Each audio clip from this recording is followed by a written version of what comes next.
नमस्कार, गुलिस्तान न्यूज़ देख रहे हैं आप और मैं हूं आपके साथ अमनदीप सक्सेना। तो वक्त तो चला है आपको आज दिन भर की 24 बड़ी खबरों से रूबरू कराने का, तो चलिए शुरू करते हैं।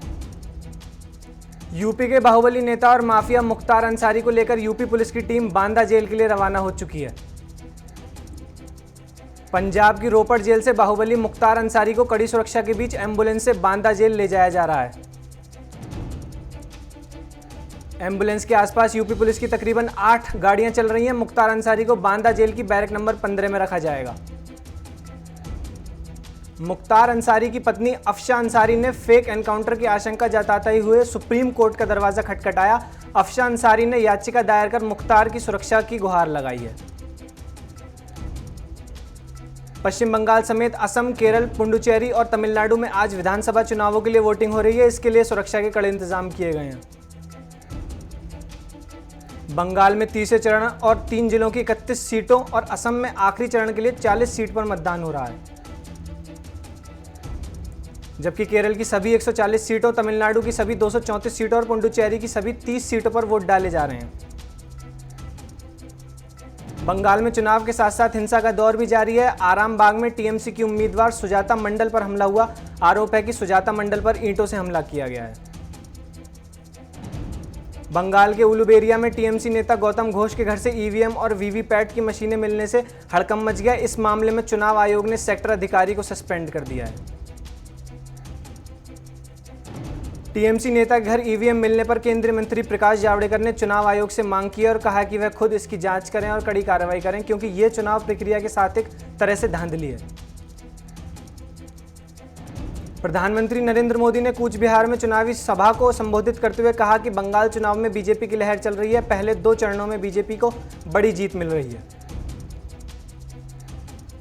ममता बनर्जी पर निशाना साधते हुए पीएम मोदी ने कहा कि बंगाल से ममता दीदी का जाना तय हो गया है। आज तृणमूल कांग्रेस का कुछ अता पता नहीं है।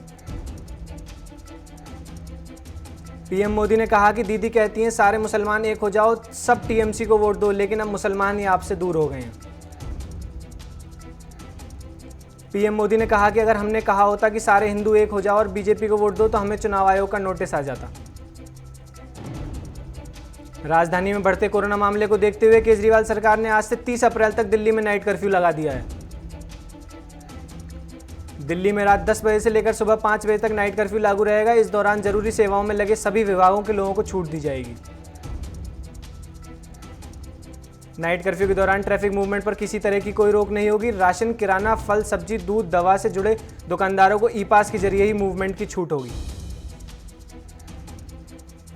गुजरात हाईकोर्ट ने राज्य में बढ़ते कोरोना मामले पर चिंता जताते हुए कहा कि राज्य में लॉकडाउन की जरूरत है। हाईकोर्ट ने कहा कि 3 से 4 दिन कर्फ्यू और वीकेंड कर्फ्यू के सिलसिले में सरकार फैसला ले। इंडियन मेडिकल एसोसिएशन ने प्रधानमंत्री नरेंद्र मोदी को चिट्ठी लिखकर 18 साल से ज्यादा उम्र के लोगों को भी टीकाकरण में शामिल किए जाने की मांग की है। कोरोना के बढ़ते मामले को लेकर केंद्रीय स्वास्थ्य मंत्री डॉक्टर हर्षवर्धन आज 11 राज्यों के स्वास्थ्य मंत्रियों के साथ बैठक करेंगे। वहीं प्रधानमंत्री नरेंद्र मोदी 8 अप्रैल को सभी राज्यों के मुख्यमंत्रियों के साथ बातचीत करेंगे। इस बैठक में कोरोना के बढ़ते मामले और टीकाकरण से जुड़े मुद्दों पर चर्चा होगी। देश में कोरोना का कहर जारी है। पिछले 24 घंटे में 96,982 नए कोरोना केस आए हैं और 446 लोगों की जान चली गई है। बीजेपी के स्थापना दिवस पर पीएम मोदी ने कहा कि सरकार की नीतियां और नीयत साफ है। हमारे यहाँ व्यक्ति से बड़ा दल और दल से बड़ा देश है। पीएम मोदी ने कहा कि बीजेपी सिर्फ एक चुनाव जीतने की मशीन नहीं है, हमें हर संप्रदाय का समर्थन मिल रहा है। खबरों के इस बुलेटिन में सिर्फ इतना ही। बाकी देश और दुनिया की तमाम खबरों के लिए बने रहिए हमारे साथ। नमस्कार।